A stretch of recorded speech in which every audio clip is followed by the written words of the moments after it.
Ya estamos por aquí, Víctor Ronquillo, buenas tardes. Tu micrófono, Víctor, tu micrófono. Ahí está, y perdón, perdón, pues ahora sí que hola Julio, hola Ricardo, saludos para el Buenas público tardes. que nos escucha. Gracias, igualmente. Ricardo Ravelo, buenas tardes. Hola Julio, buenas tardes. Como siempre, un placer acompañarte los jueves. Saludo a Víctor y saludo también especial para ti y a la audiencia. Muy bien, Ricardo, muchas gracias. Como nos había dicho con anticipación Guadalupe Correa Cabrera, no podría estar hoy y creo que probablemente el siguiente jueves o algo así porque anda de gira internacional. Pero está Laura Sánchez Ley, nuestra compañera, a quien saludo con mucho gusto. Laura, buenas tardes. Julio, querido, un gusto estar por acá. Ricardo, Víctor, qué gusto. Hola, Mis grandes ¿qué tal, colegas, un Laura? honor de verdad estar por acá con todos ustedes. Yo creo que Gracias. la semana entrante sí estará nuestra compañera, porque acabo de hablar con ella, anda por allá cerca de África. Ándale, no, pues sí, esperemos que todo camine muy bien en los trabajos que realiza Lupita Correa Cabrera.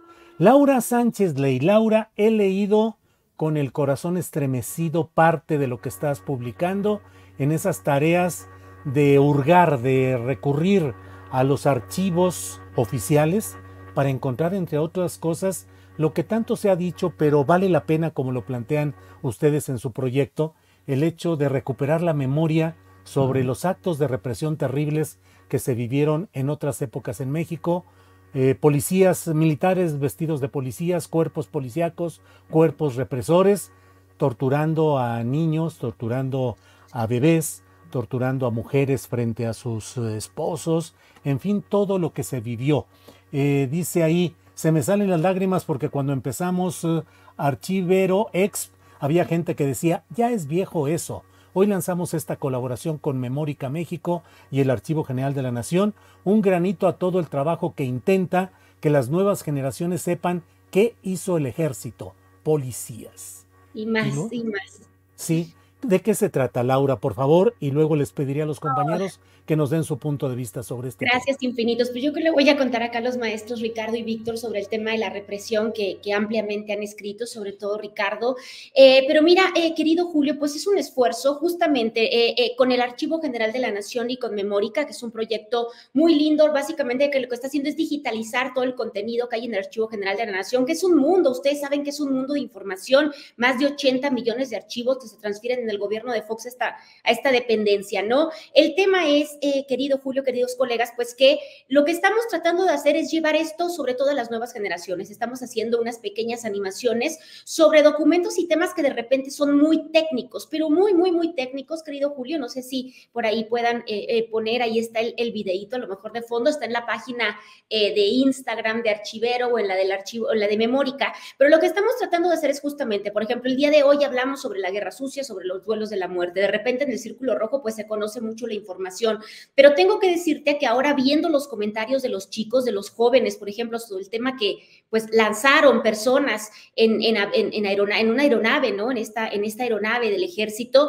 ponen ellos y nos dicen, yo no tenía idea que esto estaba pasando, ¿no? Entonces queremos dejarle un poco a estas nuevas generaciones que de repente están súper metidas en Instagram, en TikTok, y que bueno, están todo el día scrolleando y viendo muchísimas noticias, que se les quede algo, querido Julio, que ellos comprendan que es parte de nuestra historia. Y la verdad es que ha teniendo pues muchísima repercusión. Estamos muy contentos porque vemos muchos comentarios de gente joven que dice, yo no sabía que pasaba esto en México, yo pensé que esto pasaba solo en Argentina, yo pensé que esto pasaba en Chile, yo no te niega que esto pasaba en Acapulco, Guerrero, ¿no? Entonces vamos a sacar una serie de animaciones donde pues van a poder escuchar testimonios y van a poder ver documentación pública testimonial, sobre todo que está en el AGN y que bueno, de repente se queda perdido en estas cajas por los siglos de los siglos.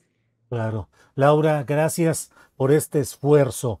Se desconectó Ricardo Ravelo, a quien le tocaba el turno, porque la vez pasada Víctor empezó la ronda de comentarios. Pero Víctor, ¿qué opinas de todo este tema? La guerra sucia, la represión, los vuelos de la muerte y particularmente impunes, en lo general, impune todo lo que se hizo de esa barbarie, Víctor.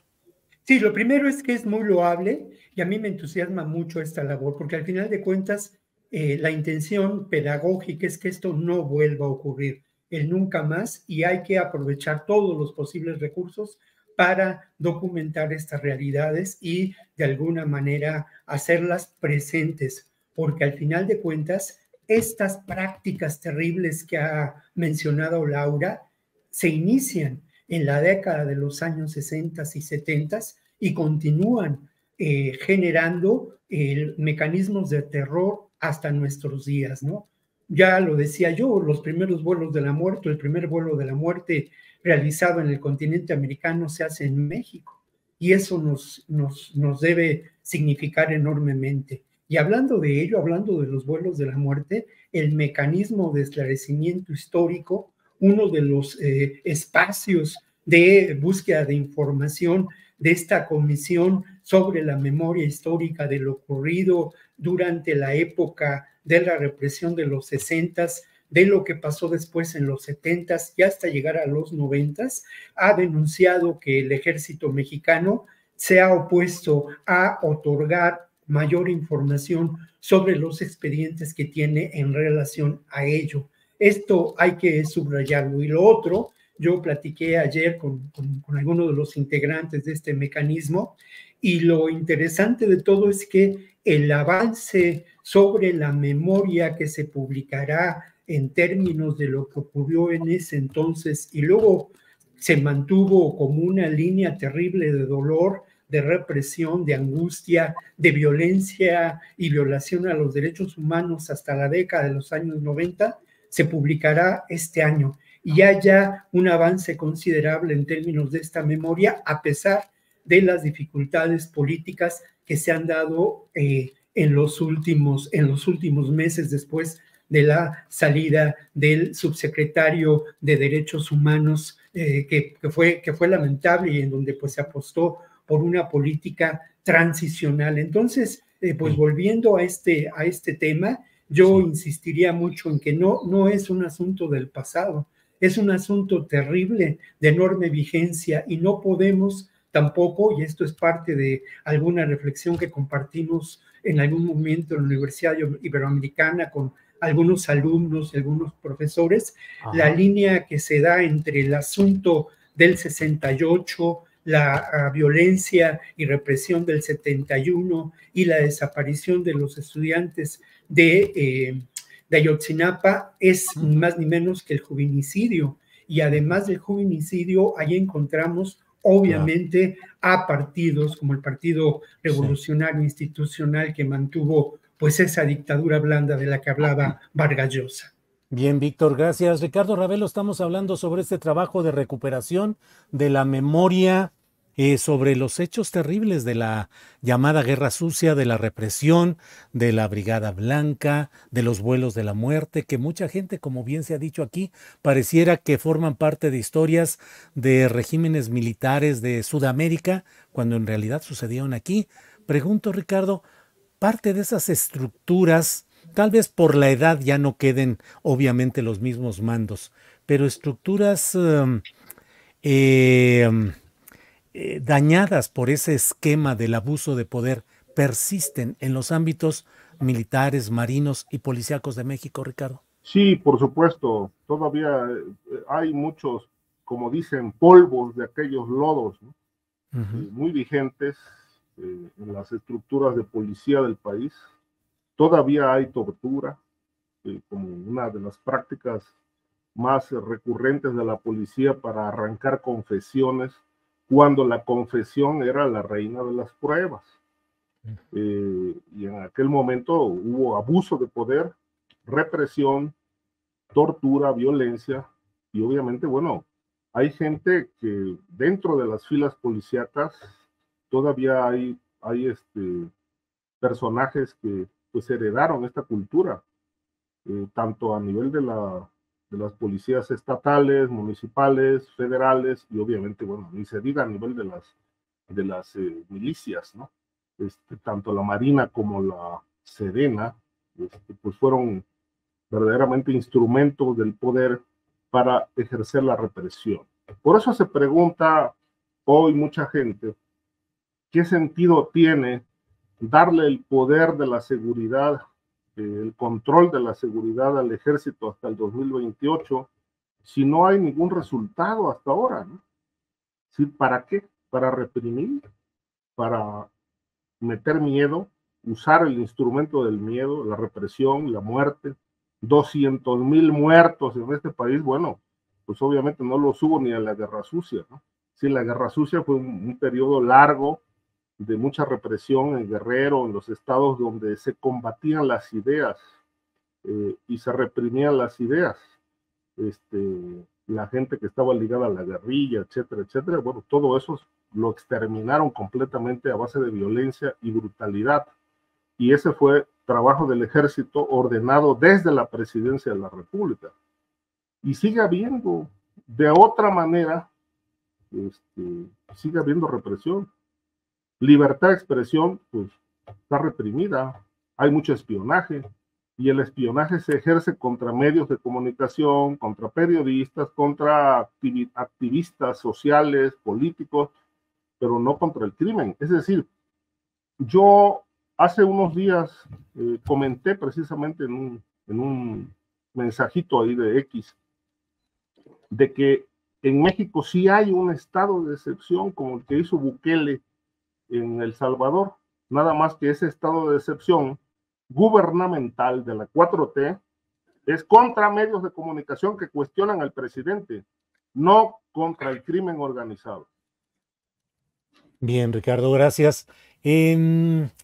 Laura Sánchez Ley, aunque el tema puede parecer más relacionado con lo religioso específicamente, la verdad es que creo que tiene aristas relacionadas pues con los temas de inseguridad pública, de los mecanismos de investigación de delitos y qué más que en el caso de un obispo emérito, Salvador Rangel, obispo emérito de Chilpancingo, Chilapa, que en un episodio muy complicado y en medio de una declaración del comisario de seguridad del estado de Morelos acerca de que él en realidad había desaparecido por asuntos muy mundanos y no precisamente de otra índole, pero luego viene él, el propio obispo, diciendo que perdona a sus victimarios y que no pide investigación. En ese terreno específico es en el cual, Laura, te pregunto, ¿no tendría la Iglesia, tratando de ser como lo está tratando de ser, una guía en estos momentos, organizando rezos masivos de rosarios, con mucho activismo, pues debería de ser el ejemplo de buscar transparencia y de dar claridad a este tipo de episodios, Laura? Por supuesto, querido Julio. Mira, se está dando un balazo en el pie, al menos esa es mi impresión, ¿no? Por lo siguiente, estamos en un país que en efecto realmente donde sí ocurren asesinatos y secuestros de sacerdotes todos los días. Hace apenas unos meses, me parece que en abril de este año, pues la Iglesia justamente revela números, ¿no? Y dice que entre 2023 y 2024 fueron asesinados 14 sacerdotes en México, en nuestro país. 14 religiosos, 11 sacerdotes, un obispo, un religioso y un seminarista. De tal manera, querido Julio, que al no revelar la información real de lo que está sucediendo, pues lo único que está haciendo justamente es darse un balazo en el pie, ¿no? Se está desacreditando ante la comunidad que en cierto momento puede apoyarlo y que puede respaldarlo. Recordemos que cuando se da a conocer el secuestro del obispo Salvador Rangel Mendoza, pues realmente hay una movilización grande, ¿no? A nivel religiosa, a nivel redes sociales, a nivel ministerios públicos, ¿no? Vemos que se moviliza desde la federación hasta lo local, ¿no? De tal manera que al no aclarar qué es lo que está sucediendo con el caso del obispo y dejar todo pues tan abierto como está pasando en estos momentos, es decir, pues perdona a quien me hizo daño, tal parecería que el obispo pues está dejando entrever que esto fue un hecho provocado, generado tanto por el gobierno, por la delincuencia organizada, ¿no? Que ha sido, digamos, los dos entes que ha estado denunciando en el último año, sobre todo el Salvador, el obispo Salvador. Entonces, querido Julio, pues, ¿qué es lo que va a suceder o qué es lo que pasa? Que cuando la Iglesia Católica en otro momento venga a denunciar uno de estos asesinatos, que insisto, sí pasan, recordemos, pues los más mediáticos y definitivamente los más terribles fueron los de Michoacán el año pasado, donde un día secuestran a uno y al día siguiente a otro y amanecen los dos muertos, ¿no?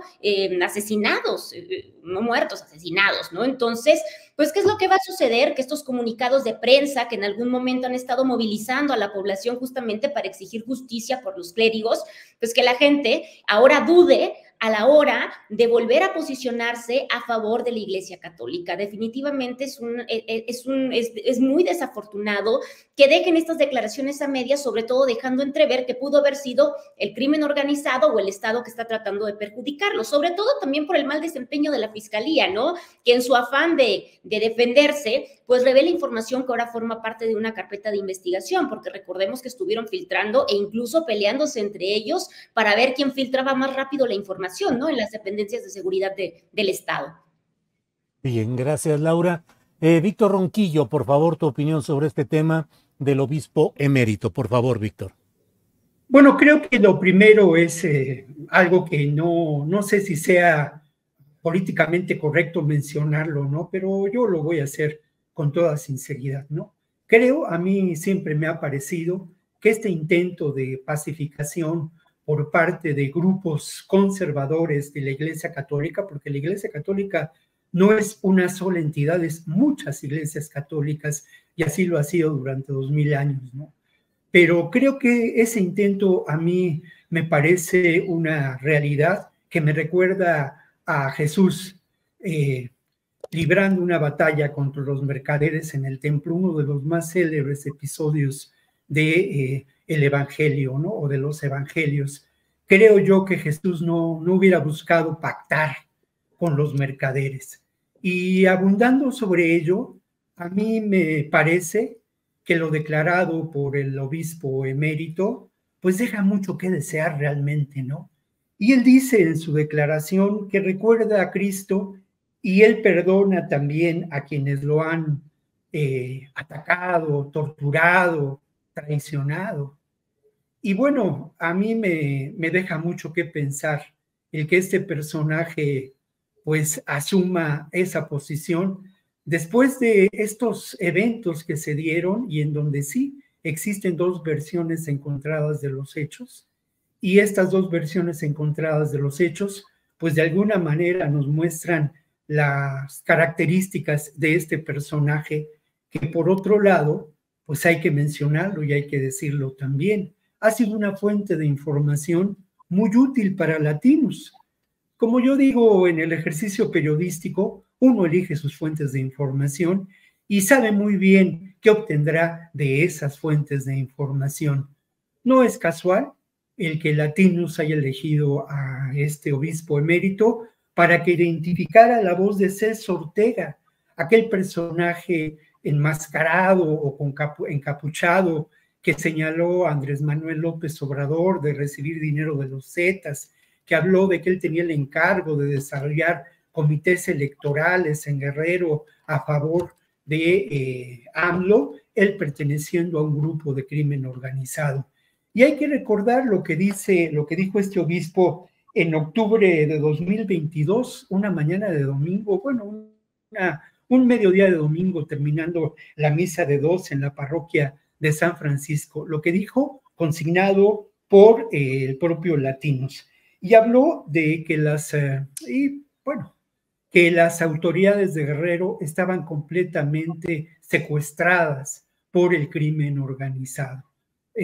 Señaló que este secuestro tenía que ver, pues sin duda, con lo que, dicho de otra manera, por supuesto, con el control territorial y el control de los negocios. Y luego, bueno, se le preguntó sobre lo que opinaba de la estrategia seguida por el actual gobierno en contra de la violencia. Y él dijo que el asunto de abrazos no balazos revelaba mucha indolencia.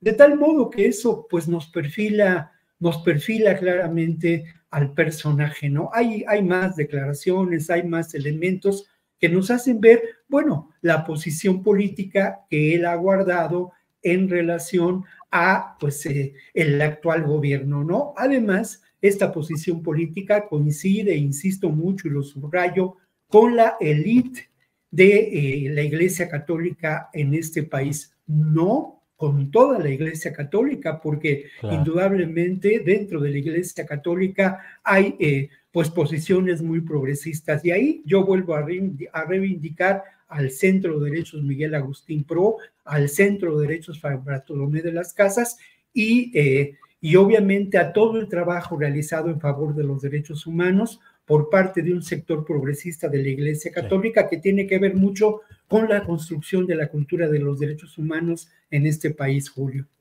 Gracias, Víctor. Ricardo Ravelo, tu opinión sobre este tema del obispo emérito y sus declaraciones y todo el contexto que hay alrededor. Ricardo, por favor. Mira, Julio, yo no soy partidario de ninguna religión, de tal manera que puedo afirmar, con base en lo que pienso, que solamente los ignorantes acuden a mezquitas e iglesias, a obispos, cardenales, sacerdotes y al gran cacique de la Iglesia Católica, que es el Papa. ¿Solo los ignorantes, no Ricardo? necesitamos absolutamente ningún intermediario para entrar en contacto con lo divino. Estos son seres humanos verdaderamente corruptos. La Iglesia no ha hecho absolutamente nada en 2000, 3000 años por la humanidad. Se han enriquecido como lo hacen los políticos, lo han hecho los políticos a lo largo de toda la historia de la humanidad también. El saqueo, el negocio de la fe, la explotación, de tal manera que, bueno, a mí no me merecen ningún respeto estos señores de la Iglesia Católica, de ninguna iglesia, la protestante, nada. Todos han sido a través de la historia de la humanidad unos verdaderos corruptos y saqueadores y manipuladores a través de la historia.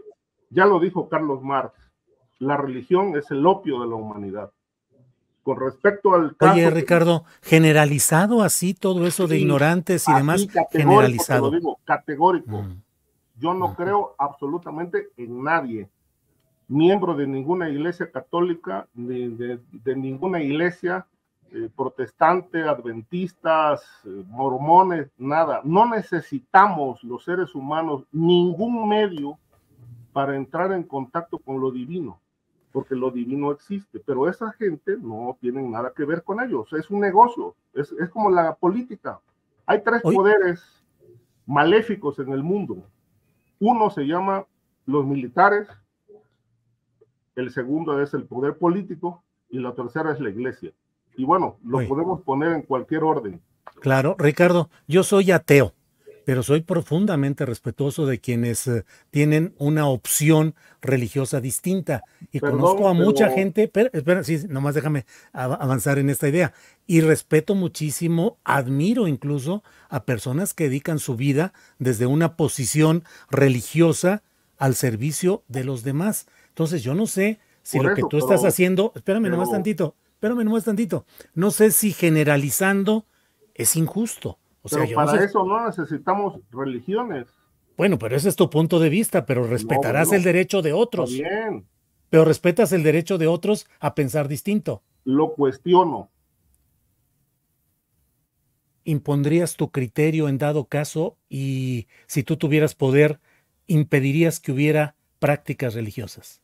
Yo creo que sería una forma de liberar al ser humano. Pero no lo harías. No necesitamos sacerdotes, ni curas, ni obispos, ni cardenales para entrar en contacto con lo divino. Insisto, puntualizo y subrayo. El caso del obispo me parece que es un tema estrictamente personal, que le metieron cocaína, pues bueno, pues no sé cómo, que le metieron Viagra, pues tampoco sé cómo.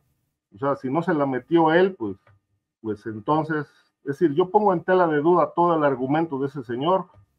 Y conozco algunos casos, muchos incluso, de gente de la Iglesia Católica que pues han estado detrás de la pederastía, detrás de la homosexualidad, detrás de las drogas, detrás de todo. Es decir, la Iglesia es otro cártel a nivel mundial clave, pero con un gran poder y un gran dominio.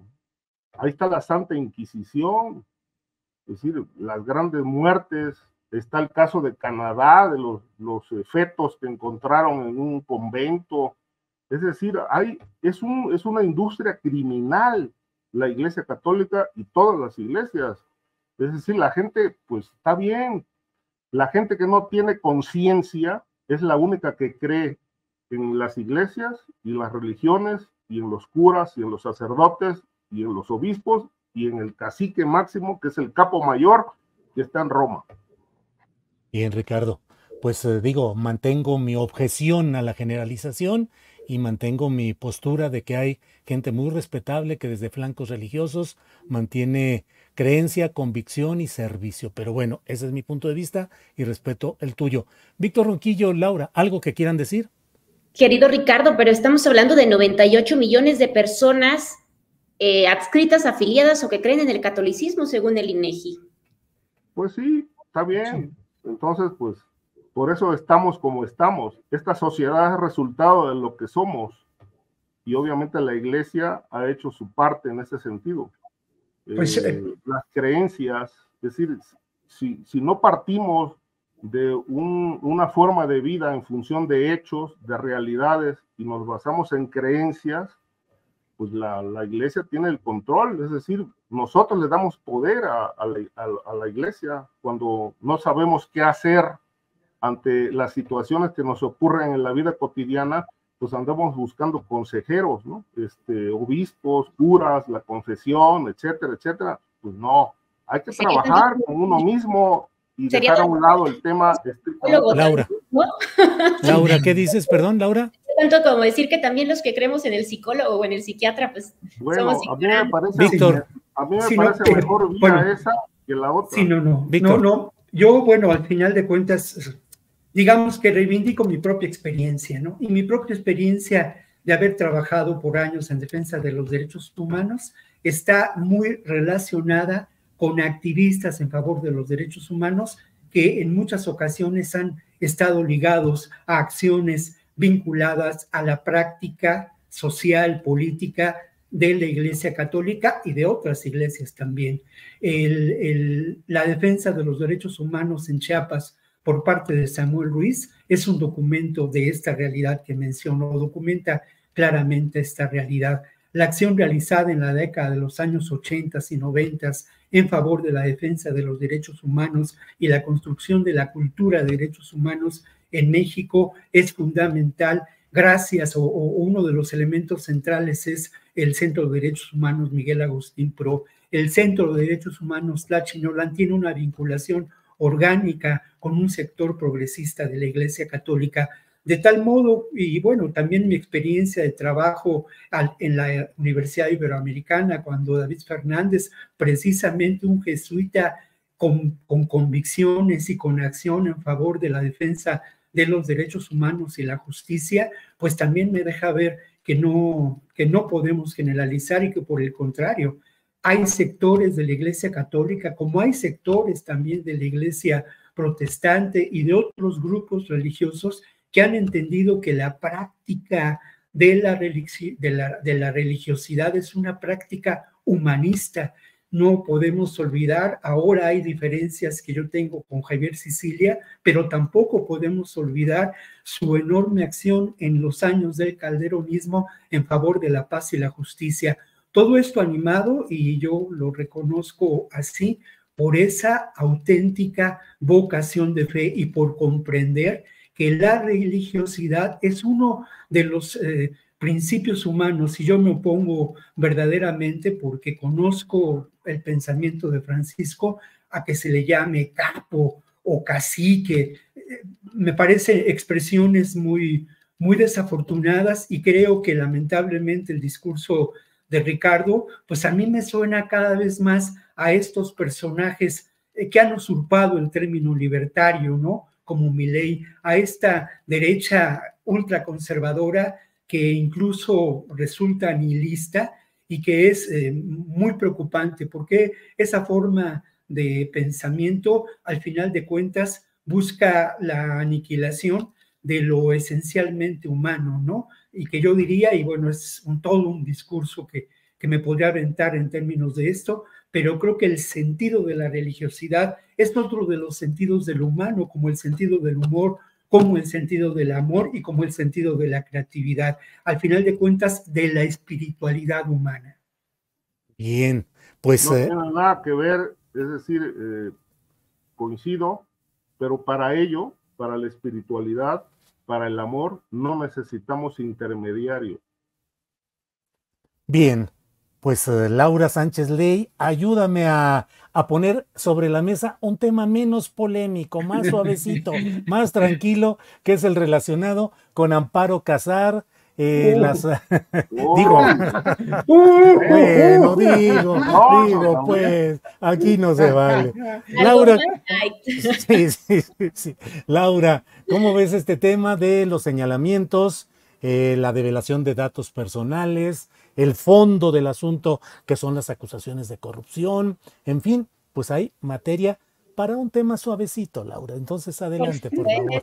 No, hombre. Agárrense. Agárrense. Pues, el tema es el siguiente. Yo creo que, bueno, el hecho puro y duro que es María Amparo Casar, estuvo cobrando la pensión de su esposo durante muchos años. La denuncia del presidente, evidente, que es que muere por un suicidio, por un presunto suicidio según la versión oficial. Sin embargo, pues la versión que en ese momento levanta Pemex y la aseguradora es que murió por un accidente que cae de la torre Pemex en la Ciudad de México. Me parece que el hecho puro y duro, Julio, pues es decir, parecería que no hay duda, ¿no? Al menos desde la narrativa oficial o desde la narrativa de Pemex. Sin embargo, creo que hay algunas cosas que sí tienen que destacarse. En efecto, el tema de la violación a la protección de datos personales. Mira, hay una cosa que a mí me pega muy duro. Te voy a decir una cosa. Yo misma trabajé con María Amparo Casar en algún momento, es decir, no estoy justificando de ninguna manera, quiero que quede desde este lugar, ¿no? Y me corrió, por cierto, me corrió.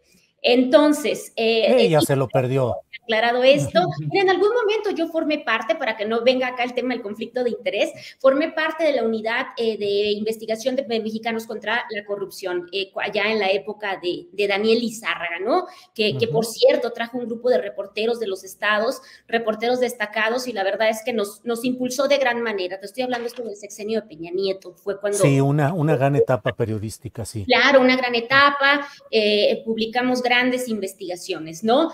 Tengo que serte muy sincera, la realidad es que, bueno, yo soy de Tijuana, por acá todo el mundo lo sabe, poco sé y poco sabía en ese momento, ¿no? Realmente, y la verdad es que te puedo decir que el trabajo que se realizó, pues fue muy destacado, ¿no? Actualmente tengo ahí un grupo de personas en Twitter todos los días que me siguen diciendo empleada de Claudio X González, ¿no? Sin embargo, cuando empieza esta administración, pues yo ya... me voy, ¿no? Yo publico 2 investigaciones periodísticas que creo que fueron fuertes y por las que algunos sectores todavía ahí me tienen algún respeto, pese a mí, cambia mucho la opinión, ¿no? Porque de repente soy súper de izquierda y de repente soy una chayotera, ¿no? Ex empleada de la mafia del poder. Entonces, dicho esto, yo salgo, ¿no? Yo salgo cuando empiece esta administración, pero tengo que decirlo y tengo que destacarlo. Grandes colegas trabajaron ahí, trabajé con ellos y tuve la oportunidad de aprender mucho, ¿no? Sobre todo yo que venía de un estado de la República Mexicana, ¿no? De Tijuana, donde básicamente se trabaja en los 3 periódicos y se te acabó el trabajo, ¿no? Si quieres seguir haciendo algo más. De tal manera que, tengo que decirlo de esta manera, me parece que la acusación parecería estar bastante firme con respecto a lo que se revela, al menos desde la versión oficial y lo que nos dejaron conocer a través de estos 300 documentos que se encuentran en Internet. Dicho sea de paso, tengo que decirlo y admitirlo, a pesar de que celebro que se realicen denuncias públicas y que se nos pongan a la mano esta documentación pública, pues sí me parece que hay un tema pues bastante imparejo desde la administración federal y hay que reconocerlo y decirlo. Creo que esto no nos vuelve fachos ni derechos, ¿no? Hay que decirlo, hay un tema en el que se exhiben absolutamente todos los datos. Y, por ejemplo, estoy hablando del caso de los hijos de María Amparo Casar, pues ahí yo digo, pues, ¿qué culpa tenían, no? Si eran menores de edad, ellos nada más vienen y ponen su documentación pública. Hay CURPS, hay RFC, hay actas de nacimiento, es decir, todo este tipo de información pública, ¿no? Direcciones, ¿no? Yo lo he dicho y lo digo siempre, ¿no? Me parece que ahí pues realmente embarraron a todo el mundo, ¿no? A todo el que se apellidaba Martínez Casar. Entonces, creo que es imparejo, Julio, es bastante imparejo. Mira, yo me dedico a eso. En el proyecto que tengo, lo que hacemos justamente es la desclasificación de información que el gobierno ha catalogado como confidencial por ser parte de alguna investigación, ¿no? Te estoy hablando de investigaciones en la FGR, en la Secretaría de la Función Pública o en los órganos de control interno de las dependencias. Lo que te puedo decir es que el día que se presenta la información, al día siguiente, de hecho, que Oropesa, el director de Pemex, hace la aclaración, él viene y dice: dice lo siguiente, leo un artículo de la Ley de Acceso a la Información Pública que nos dice que cuando se presuman actos de corrupción, la información deberá pasar por un comité de transparencia, tanto el interno, es decir, por ejemplo, de la FGR o de Pemex, y después va al Instituto Nacional de Acceso a la Información, donde conforme el solicitante, conforme la Fiscalía, conforme Pemex y conforme el INAI, lo que sucederá es que se va a llegar a la determinación de si esa información sí corresponde a un caso de corrupción o no. Tengo que decirte que desde la administración de Calderón he pedido el expediente Ayotzinapa. Por supuesto que se cometieron actos de corrupción, el expediente de Odebrecht, el expediente de Colosio, todos esos documentos los hemos logrado desclasificar y lo que te puedo decir es que la ciudadanía nos hemos ido hasta amparos para tratar de que la información sea pública y se revele información y datos personales que ayuden a esclarecer, por ejemplo, cómo se construyeron estas verdades históricas. No es cierto, ese criterio básicamente es inexistente y te lo puedo decir porque elaboro 30 a 50 solicitudes de acceso a la información al día. En estos momentos solicité el número de averiguaciones previas o carpetas de investigación que se han abierto en contra de Peña Nieto y en contra del presidente Andrés Manuel López Obrador y me lo negaron porque dijeron que van a vulnerar la protección de datos personales de 2 expresidentes. Te estoy hablando de expresidentes y ya hay un criterio que nos dice que los presidentes no pueden ampararse bajo el tema de la protección de datos personales porque son la máxima autoridad de este país. De tal manera que por ahí, pues, hay una imprecisión y hay una mentira, ¿no? Yo en estos momentos solicité ya la investigación que ordenó Pemex, la investigación interna por el caso Odebrecht. Yo espero, porque lo pedí así, le dije, en la conferencia de prensa de tal día de mayo, el director de Pemex, Oropesa, dijo que la información que tuviera actos de corrupción o donde se presumieran actos de corrupción se iban a abrir sin tachaduras. Ustedes han visto, todos ustedes han visto en esta mesa, la gente también, los cuadros de documentación pública que nos dan, de información pública, todos rayados en negro. Bueno, ahora hablábamos de los vuelos de la muerte, el mismo mecanismo de esclarecimiento histórico publicó hace unos días pues, los recuadrotes negros donde no nos dan la información, de tal manera que ese es el tema, ¿no? El tema es que el acto de María Amparo Casar me parece que de comprobarse definitivamente tiene que sancionarse. Por supuesto que tiene que haber sanciones al interior de Pemex porque hay actos de corrupción. Desde la contratación, bueno, nos vienen dando toda la hilera, ¿no? De actos por parte de estos funcionarios corruptos durante el sexenio de Vicente Fox. De tal manera que creo que va por ahí, querido Julio. Creo que estamos en medio, ¿no? Creo que tal vez si el manejo de la información desde la presidencia se hubiera manejado con más prudencia, pues no estuviéramos en esto y lo que estaríamos debatiendo es el tema de cómo las instituciones que denuncian la corrupción, pues al final del día podrían tener cola que le pisen, ¿no? Bien, Laura, gracias. Ricardo Ravelo, por favor, antes de que aquí ya en el chat ya quieren que fundes la iglesia rabélica o que haya no sé cuántas cosas, ya te están viendo. Yo soy todo menos pastor. Bueno, a lo mejor eres pastor individual con irradiación universal, Ricardo. No, hombre, no. Tampoco soy Krishnamurti, ¿no? Ahora, Ricardo, sobre este tema de suavecito, de Amparo Casar, corrupción, develación de datos personales. Ricardo, por favor.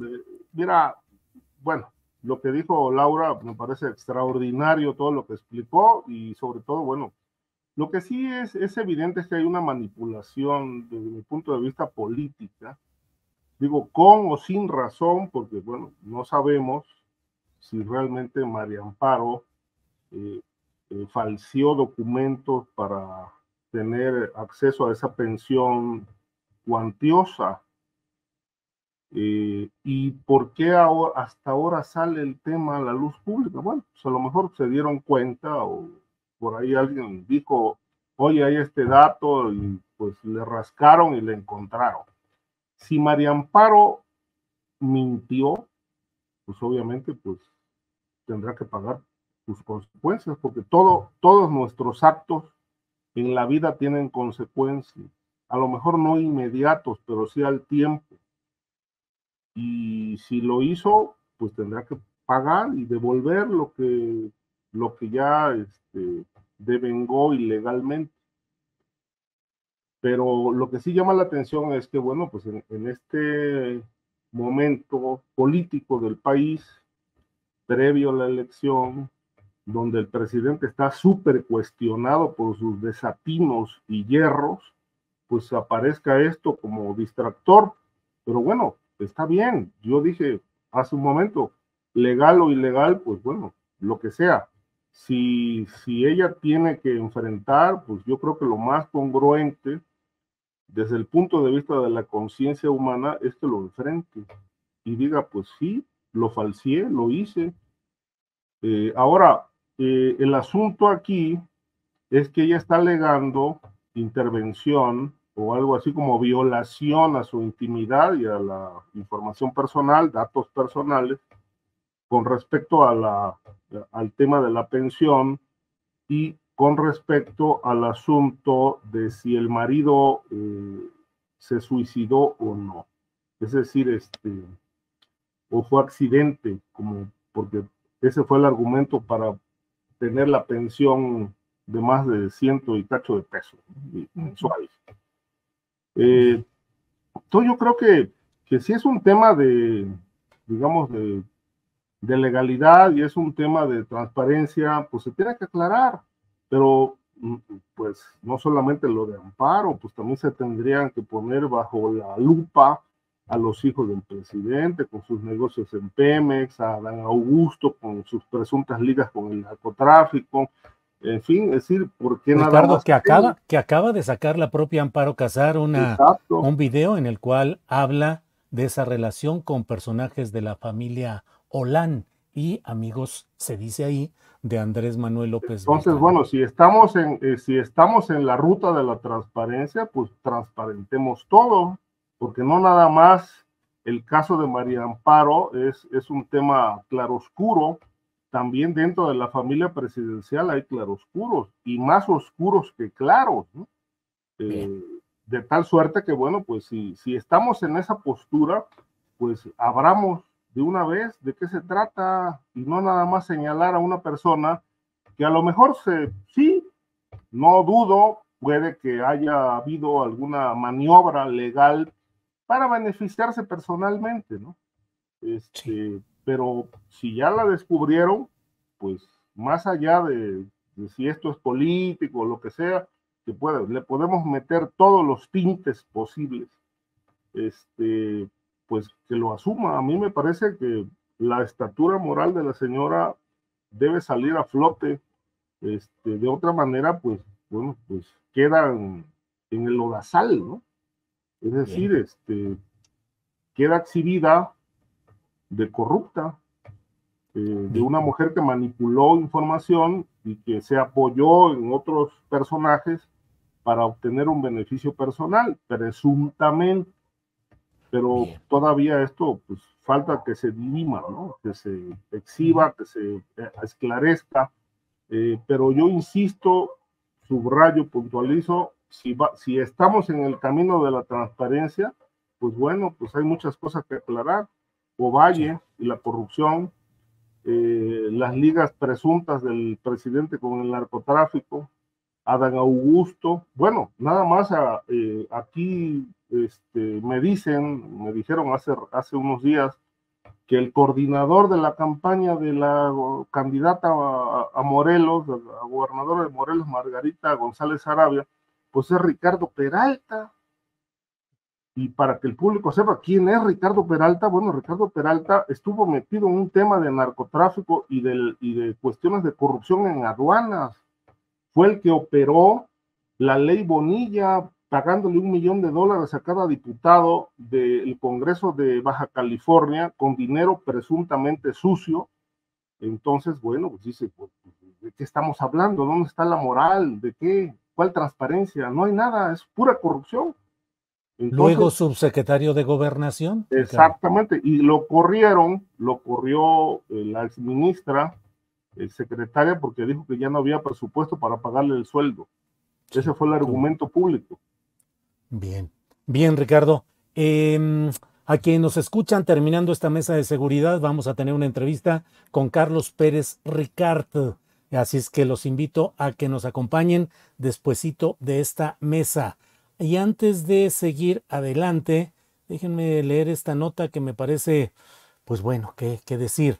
Es una nota de la Organización Editorial Mexicana que dice: Una jueza de distrito cambió la medida cautelar de 8 militares señalados por la desaparición de los 43 estudiantes normalistas de Ayotzinapa. Raquel Duarte Cedillo modificó las medidas cautelares de prisión preventiva a libertad condicional y un pago de garantía por 100,000 pesos.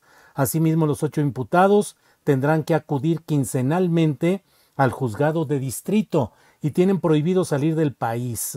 El cambio de medidas cautelares se confirmó aún con las advertencias de la Fiscalía General de la República y la Guardia Nacional sobre el riesgo de fuga de los imputados. No obstante, la jueza consideró que la prisión preventiva no era idónea ni proporcional. Así es que, pues están estas informaciones, varias informaciones que vamos a dar terminando esta mesa de asuntos informativos que van cayendo con mucha fuerza. Bueno, Víctor Ronquillo, sobre este tema de Amparo Casar, las acusaciones, los señalamientos, tu punto de vista, por favor. Bueno, hay dos datos que son muy importantes de mencionar, ¿no? Dos datos que de alguna manera configuran el modo de actuar, el modo de, garantizar privilegios de este grupo de intelectuales, de este sector beneficiario del sistema con espacios en la academia, en la política, que a lo largo del sistema político mexicano, pues han obtenido grandes prebendas, ¿no? Y mira, uno de estos datos es que esta persona que lamentablemente fallece en un hecho que podemos considerar pues con elementos de suicidio, de acuerdo a la información dada a conocer por el propio entonces Procurador de Justicia del Distrito Federal, el maestro Bernardo Batis, pues esta persona tenía 6 meses apenas de haber ingresado como coordinador ejecutivo de la Dirección Corporativa de Administración de Pemex. Pues un puesto francamente importante, un puesto con un salario muy grande. Yo no conocí a esta persona, no sé qué tan calificado pudiera haber estado. Pero el otro dato, pues confirma mucho de estos elementos y este modo de actuar. En esos años, pues María Amparo Casar era asesora de Santiago Krill, el entonces secretario de Gobernación, y era, pues seguramente, y así el cargo es era asesora del secretario de Gobernación, coordinación de asesores del secretario de Gobernación, era la coordinadora de los asesores, pues un puesto por demás importante. Y bueno, esto nos puede hacer ver cómo se pudo actuar y cómo estos grupos que han obtenido a lo largo pues de décadas privilegios en su quehacer académico, entrecomilladamente, entre signos de interrogación, pues actúan, ¿no? Lo otro que también es importante mencionarlo y que no podemos dejarlo pasar, es que este hecho se da a conocer en febrero, poquito antes, con la publicación del libro de Gracias en la página 100, se menciona este hecho. Y luego, pues sí, es retomado. A mí me parece que también, y eso lo considero realmente, es desafortunado darlo a conocer en este momento político, ¿no? Sobre todo darlo a conocer por parte del director de Pemex, por el propio López Obrador. Creo que es una acción que desde mi punto de vista iguala a lo que puede considerarse la convicción política de llevar adelante la transformación con la actuación y la guerra sucia de los contrincantes de todo ello. Yo le recordaría al presidente López Obrador lo que él ha dicho muchas veces: no somos iguales. Entonces me parece que es un desacierto haberlo dado a conocer en este escenario político, ¿no? Pero creo que en el fondo de todo, el tema, pues, nos hace ver esta realidad. Y luego, bueno, pues ya el último dato, que es un dato. Mira, todos los defensores de María Amparo Casar, sus declaraciones, ella publica, creo que los miércoles en Excelsior, a juicio de amparo, ¿no? Una columna. Bueno, en todos estos materiales, ni ella ni sus defensores han dicho que es inocente. Y esto pues llama la atención, Por el contrario, pues abunda la documentación, abunda la información, que insisto, pues puedo haber sido desacertado, pero nos deja ver, lamentablemente, la forma de actuar de los privilegiados en el sector cultural, intelectual, académico de este país, ¿no? Bien, Víctor Ronquillo, pues estamos ya en la parte final del programa, nos tocan unos 2 minutitos cada quien para desahogar lo que aquí llamamos el postrecito. Laura Sánchez Ley, el tema que quieras plantear, te escuchamos, por favor. Tu micrófono. Un segundito, ahí estamos esperando, ya casi, ya. Julio, pues mira, el tema que se queda pendiente, el de la DEA, ¿no? El de la DEA me parece súper interesante esta declaración que da justamente la Administración para el Control de Drogas, la DEA, en este caso, Amy Milgram, que dice, bueno, que es que el gobierno se está demorando en aprobar las visas para los agentes extranjeros. Creo que siguen creyendo que México está supeditado a los órdenes de la DEA y ahí me causa mucha sorpresa, ¿no? Porque parece que se les olvida también que tenemos múltiples casos de agentes corruptos de la DEA que actualmente se encuentran llevando juicios en Estados Unidos por corrupción en México, coludidos con los narcotráficos, vendiéndoles expedientes internos del sistema NANDIS, por ejemplo, que es el sistema de detección y que incluso te avisa cuándo va a ser detenida la persona, ¿no? Entonces, creo que primero hay que limpiar la casa antes de ir a exigirle a un gobierno extranjero que te deje instalar a tus agentes en su país. ¿Cuánto tiempo tardará Estados Unidos en dejar a México que ingrese personal a hacer labores de seguridad, me pregunto yo, si es que existe? Bien, gracias, Laura. Por favor, Ricardo Ravelo, postrecito.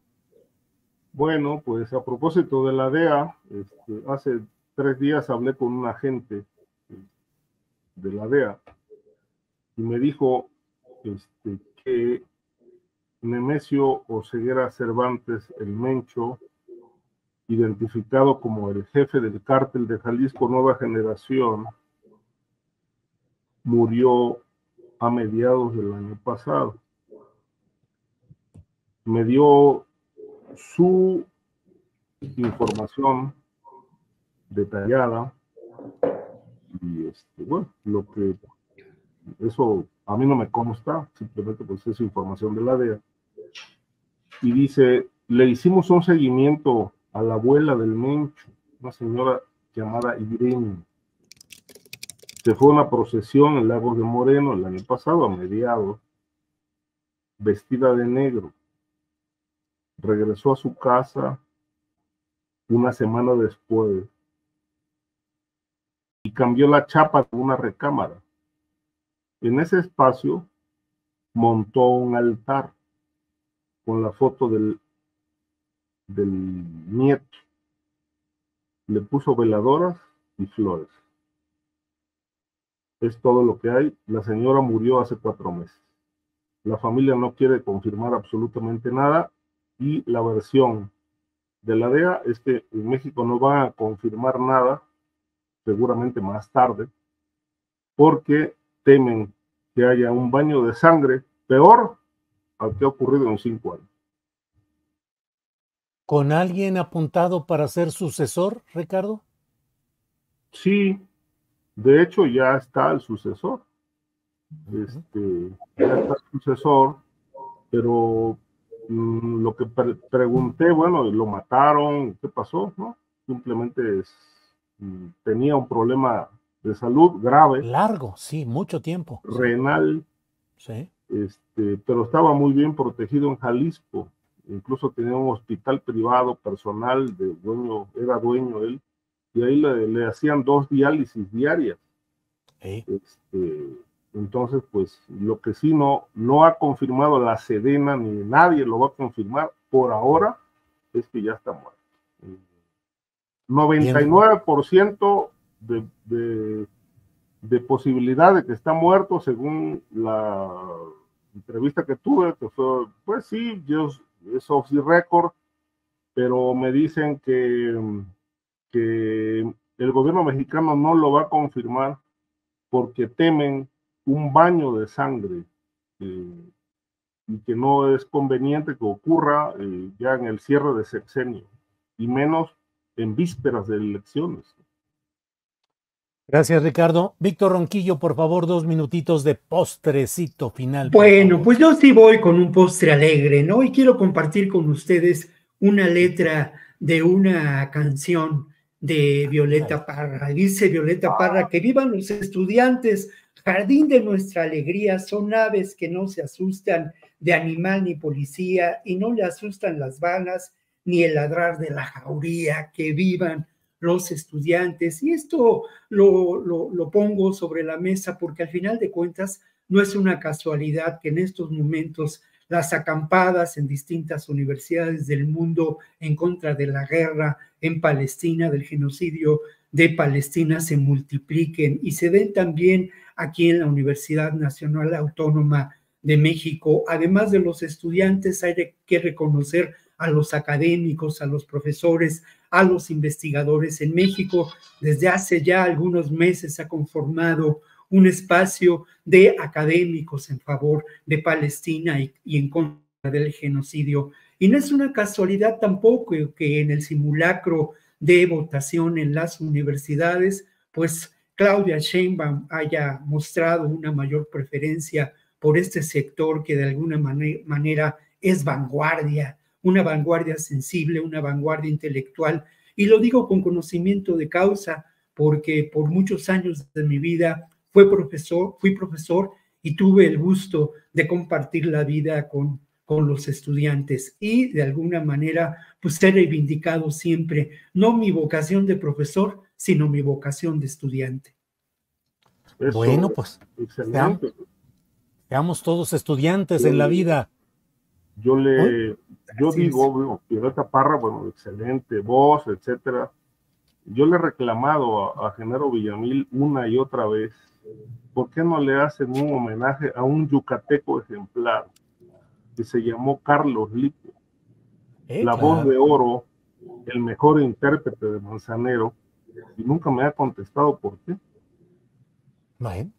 Bueno, pues así están las cosas en esta parte final de nuestro programa. Laura Sánchez Ley, muchas gracias por haber estado aquí. Gracias como siempre. Muchas gracias, Julio, querido Víctor, Ricardo, gracias por el espacio. Igual, Laura, ¿cómo no? Buenas tardes. Ricardo, ya me voy gracias. A que nos diga Ricardo nada más, ¿a dónde pasamos a afiliarnos para la iglesia rabeliana? Bueno, no, para nada. La iglesia rabeliana, ni modo, Ricardo. No quiero ser jerarca de ninguna secta, iglesia, ni nada. Bueno, es un tema polémico, pero insisto que más allá de que haya gente ejemplar en las iglesias, que las hay, sí, sin duda los hay, mujeres y hombres, yo considero que el ser humano tiene la capacidad de conectarse directamente con lo divino y no necesita ir a templos ni a mezquitas, ni mucho menos buscar intermediarios en ninguna de las iglesias. Porque las iglesias, desde hace 2.000, 3.000 años, nunca han hecho absolutamente nada positivo por la humanidad. Han sido un instrumento de control, de manejo político, de negocio. Entonces, pues, tenemos la libertad de conectarnos directamente con eso que llamamos lo divino. Bien. Y pues, a partir de ahí, pues, no necesitamos intermediarios. Bien, Ricardo, gracias. Nos vemos la próxima semana. Víctor Ronquillo, gracias. Gracias, nos vemos pronto, hasta luego. Gracias a los tres, hasta luego.